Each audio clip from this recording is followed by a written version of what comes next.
नेपाल के प्रधानमंत्री अपना भारत दौरा खत्म कर अपने देश लौट चुके हैं और ऐसे में एक तरफ जहां नेपाल के प्रधानमंत्री पुष्प कमल दहल प्रचंड अपने भारत दौरे को बेहद सफल बता रहे हैं, प्रचंड भारत और पीएम मोदी की तारीफ कर रहे हैं, तो वहीं दूसरी ओर पुष्प कमल दहल इस दौरे को लेकर नेपाल में विपक्षी पार्टियों के निशाने पर आ गए हैं। नेपाल में पुष्प कमल दहल प्रचंड के खिलाफ सभी विपक्षी पार्टियां एकजुट हो गई हैं। प्रचंड पर विपक्षी दलों ने नेपाल को भारत के हाथों पूरी तरह से बेचने का आरोप लगाया है।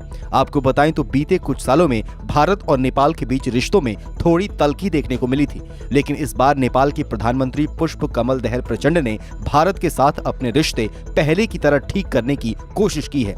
प्रचंड ने कहा था कि दोनों देशों के बीच लंबित सीमा मुद्दे द्विपक्षीय रूप से हल होने चाहिए। प्रचंड ने ये बातें पीएम मोदी के साथ द्विपक्षीय वार्ता के बाद कही थी। नेपाल के प्रधानमंत्री की टिप्पणी कालापानी, लिम्पियाधुरा, लिम्पुलेख, ट्राई जंक्शन क्षेत्र पर दोनों देशों के बीच क्षेत्रीय सीमा विवाद के संदर्भ में था, जिस पर दोनों देश दावा करते हैं। नेपाल ने साल 2020 में एक नया राजनीतिक नक्शा पेश किया था, जिसके बाद से ही दोनों देशों के बीच संबंधों में तनाव पैदा हो गए थे।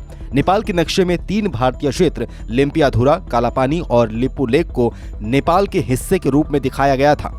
आपको बताएं तो नेपाल भारत के लिए एक छोटे भाई की तरह था, लेकिन अब भारत और नेपाल के बीच इस रिश्ते में चीन की एंट्री हुई है और चीन लगातार भारत और नेपाल के बीच रिश्तों में दरार पैदा करने की कोशिश कर रहा है। चीन नेपाल को लालच दे रहा है और उसे अपने कर्ज के जाल में फंसाने की भरपूर कोशिश कर रहा है। काठमांडू पहुंचने के बाद प्रचंड ने शनिवार को अपने भारत दौरे पर कहा कि भारत के प्रधानमंत्री नरेंद्र मोदी से उनकी मुलाकात उनके 4 दिवसीय दौरे का सबसे महत्वपूर्ण पहलू है। उनका कहना था कि दोनों देशों के बीच संबंध एक नए चरण में प्रवेश कर चुके हैं। दोनों नेताओं ने 7 समझौतों पर हस्ताक्षर किए और द्विपक्षीय संबंधों को और प्रगाढ़ करने की भरपूर कोशिश की। इसके लिए रेलवे सेवाओं सहित 6 परियोजनाओं की शुरुआत भी की गई है। आपको बताएं तो प्रचंड 31 मई से लेकर 3 जून तक भारत के दौरे पर थे।